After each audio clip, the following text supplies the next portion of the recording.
E aí, galerinha, tudo bom com vocês? Vamos começar mais uma videoaula de biologia sobre moluscos e anelídeos. Agora eu vou falar sobre os anelídeos. E vou começar falando sobre o representante deles. Os anelídeos são animais com aspectos vermiformes que possuem o corpo segmentados em anéis.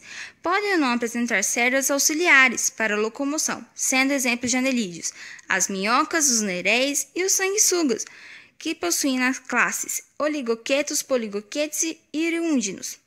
Vou falar também sobre o habitat e o modo de vida. A maioria das minhocas, oligoquetos, vive em terra úmida e algumas são ducícolas. Os poligoquetos são vermes maiores, vivendo enterrados na areia das praias. Bom, agora vamos falar um pouco sobre o sistema digestório dos anelídeos. O sistema digestório é um sistema completo com boca, faringe, esôfago, papo, moela, intestino e ânus. O papo faz uma digestão química com ação enzimática. A moela faz uma digestão mecânica de trituração. O intestino apresenta uma prega dorsal, chamada também de tiflose. Aumenta a superfície de contato e absorção. A respiração dos anelídeos, na maioria das espécies, ocorre por difusão, através da pele, com a ajuda de pigmentos que transportam oxigênio. É uma respiração cutânea indireta. Essa respiração envolve o sistema circulatório. Em poliquetas marinhas, a respiração é branquial, porém as brânquias são pouco desenvolvidas. Glândulas mucosas que mantêm a superfície do corpo é algo indispensável para a respiração cutânea. Bom, agora eu vou falar sobre as excreções dos anelídeos. O sistema excretor é formado por metanefrídeos. Cada segmento do corpo possui um par de nefrídeos. Os metanefrídeos são comuns em animais de simetria bilateral que não precisam conservar água. Os nefrídeos possuem duas extremidades onofrestoma, que se abrem no líquido celômico de cada segmento e retira excreções. Vejamos um exemplo a seguir abaixo. A circulação é um sistema totalmente fechado e o sangue circula sempre dentro de vasos pulsáteis, que são chamados de corações. Nas minhocas estão distribuídos em 5 pares. Esse sistema possui pigmentos respiratórios, chamados hemoglobina. O que seria uma hemoglobina? É aquilo que faz o transporte dos gases respiratórios, ou seja, o oxigênio. Como vocês podem perceber, a imagem abaixo vem explicando cada parte de um anelídeo ou da minhoca. Bom, galerinha, agora eu vou falar sobre o sistema muscular, sistema esquelético, sistema nervoso e a reprodução dos anelídeos. Bom, começando com o sistema muscular, os anelídeos possuem 2 camadas musculares, uma camada circular e outra longitudinal. As camadas funcionam de forma antagônica, ou seja, uma alterna com a outra, de modo que quando uma relaxa, a outra se contrai, esticando o corpo. O sistema esquelético dos anelídeos, eles não têm um sistema esquelético sólido, eles possuem um sistema líquido, que preenche o celoma, que é uma cavidade entre a mesoderma, que promove a sensação necessária para a contração das fibras musculares, agindo como um esqueleto hidrostático, ou seja, um esqueleto nervoso dos anelídeos. O sistema nervoso dos anelídeos é constituído por gânglios ventrais sendo animais. Há um par de gânglios cerebroides na região anterior e um cordão nervoso duplo que se estende por todo o corpo, com mais um par de gânglios e pares de nervos laterais por cada segmento. E agora eu vou falar sobre a reprodução dos anelídeos. A maioria dos anelídeos é monóico, ou seja, são hermafroditos. Porém, poliquetas são dioicos. Poliquetas são anelídeos, boa parte dos poliquetas são marinhos. São anelídeos marinhos.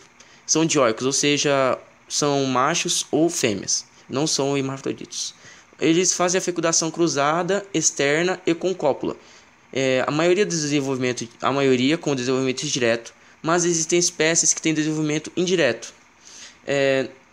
O indireto é com a larva e o indireto é sem a larva. Nas extremidades do corpo há uma região com muito muco chamada clitelo. Quando os anelídeos... Vou falar sobre a classificação dos anelídeos. A classificação são de acordo com a quantidade de cerdas que eles possuem. A classe Polychaeta do gênero Nereis e Eunice possui muitas cerdas, maioria marinhos, respiram por brânquias e apresentam um par de parapódios por segmento, dioicos com desenvolvimento indireto.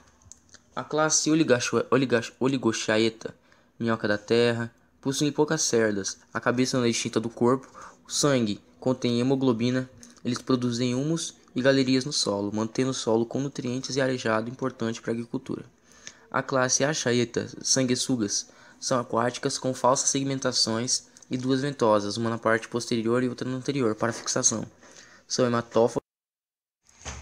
Nas imagens, podemos ver uma larva trocófora, que pertence à classe Polychaeta, uma minhoca comum, que pertence à classe Oligochaeta, e o sanguessuga, que já foi falado, que pertence à classe Anchaeta.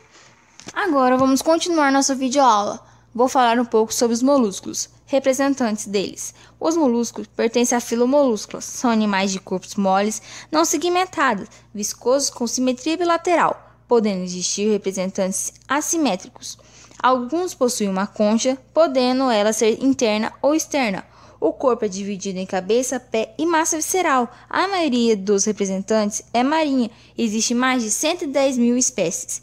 Exemplos de moluscos: ostras, conchas, mariscos, caracóis, polvos e lulas. Vou falar também sobre o habitat e o modo de vida. Podemos encontrar os molúsculos no mar, na água doce e na terra. Por exemplo, caramujo e lesma. Embriologia dos moluscos. Os moluscos são animais tribáticos, ou seja, possuem 3 tipos de tecidos. Eles são ectoderme, mesoderme e endoderme.